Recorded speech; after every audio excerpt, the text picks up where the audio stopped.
کچھ لوگ شہوانی ریچھ بن جاتے ہیں، جس طرح ریچھ کے اندر شہوت بہت زیادہ ہوتی ہے، اس طرح کچھ لوگ ہیں کہ وہ پاک طیب طاہر بیویوں کے باوجود بھی سویر سے شام تک ان کی نظریں بدکاریاں کرتی ہیں۔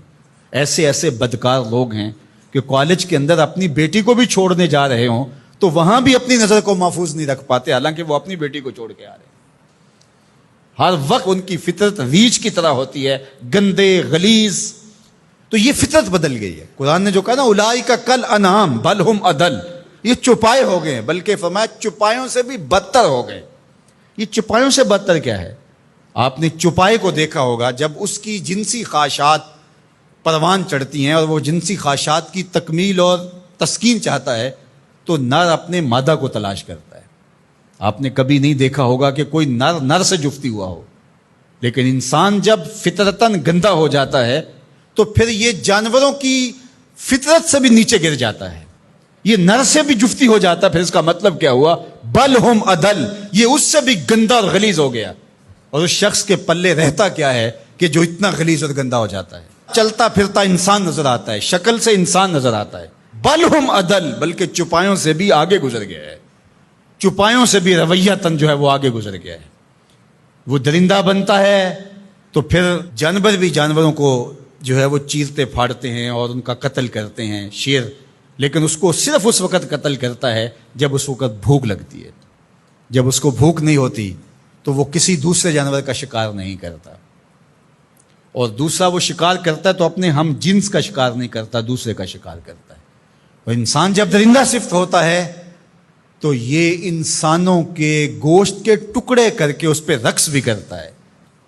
آپ تاریخ کی کہانی، اس نے اپنے سکے بھائیوں کو قتل کیا ہے، اس نے اپنی بیوی کو قتل کیا۔ یہ پچھلے دنوں کے اندر ایک خاتون کی کہانی پڑھی تھی، اس نے اپنے شوہر کو قتل کر کے ہنڈیا میں پکایا۔ تو پھر بل ہم اضل ہے نا، یہ چپایوں سے بھی بدتر ہو جاتا ہے۔ درندہ ہوتا ہے درندگی میں، یہ چپایوں سے بھی بدتر ہو جاتا ہے۔ یہ ماضی کے اندر جہاد کے نام سے جو کچھ ہوا، انسانوں قبروں سے نکال کر کے ان کی لاشوں کو چوراہوں پہ لٹکایا گیا۔ تو انسان جب درندہ بنتا ہے تو پھر کہاں سے کہاں چلا جاتا ہے، چاہے وہ شہوانی ریچھ بن جائے، چاہے وہ بھونکنے والا کتا بن جائے، پھر اس کی گندی زبان سے کوئی بھی محفوظ نہیں ہوتا۔ نہ ماں محفوظ ہوتی ہے، نہ باپ محفوظ ہوتا ہے، نہ بھائی محفوظ ہوتے ہیں، نہ بہنیں محفوظ ہوتی ہیں، اور نہ دوست محفوظ ہوتے ہیں، نہ معاشرہ محفوظ ہوتا ہے۔ اسی طرح کوئی بندروں والی فطرت بن جائے، بندروں کی آپ نے تو دیکھی ہیں، کسی سے ماچس چھین لی، کسی سے جو ہے وہ روٹی کا ٹکڑا چھین لیا، کتنی عجیب حرکتیں کرتے ہیں۔ اور کچھ لوگ بھی اس طرح بندر فطرت ہوتے ہیں، اور آپ دیکھتے ہیں کہ وہ ہر وقت شرارتیں کرتے رہتے ہیں بندروں کی طرح۔ تو وہ مسخ حقیقی نہیں ہوتا، وہ مسخ مانوی ہوتا ہے۔ تو بنی اسرائیل کے اندر جو مسخ ہوا تھا، تو ایک قول تو یہ ہے کہ وہ مسخ حقیقی ہوا تھا، ان کی شکلیں ہی بندروں والی ہو گئی تھی۔ لیکن دوسرا قول یہ ہے کہ مسخ حقیقی نہیں ہوا تھا، مسخ مانوی ہوا تھا، کہ شکلیں تو بندروں والی نہیں ہوئی تھی، عادتیں بندروں والی ہو گئیں۔ اللہ اکبر، عادتیں بندروں والی ہو گئیں۔ اس امت کے اندر مسخ حقیقی نہیں ہوگا، اس امت کو اللہ نے محفوظ رکھا ہے مسخ حقیقی سے، لیکن مسخ مانوی ہوتا رہے گا۔ لوگ مختلف جانوروں کے مشابہ عادات اختیار کرتے رہیں گے۔ اور آج ہم اپنے معاشرے کے اندر دیکھیں تو کوئی کتا صفت ہے، کوئی بندر صفت ہے، کوئی ریچھ اور کچھ درندے کی عادات کو اپنے اندر اتارا ہے۔ درندگی، سفاکیت، یہ ساری انسانوں کے اندر اتر آئی ہیں، تو پھر وہ انسان نہیں رہتے۔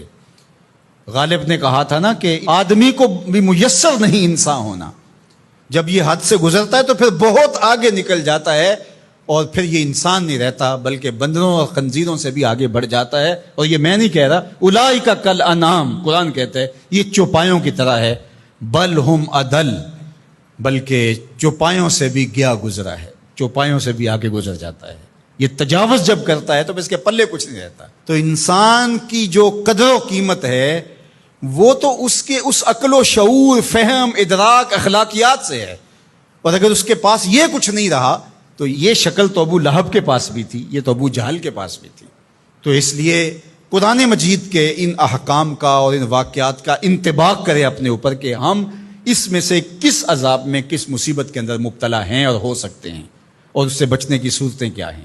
آج ہم اپنی خواہشات کے غلام بن جائیں اور شرعی تعلیمات کو، نبوی منہج کو، طریق کو چھوڑ دیں گے تو پھر ہم بھی بندروں اور جانوروں سے مختلف نہیں ہوں گے۔ تو اللہ تعالی ہمیں اچھا صالح پاکیزہ انسان بنائے۔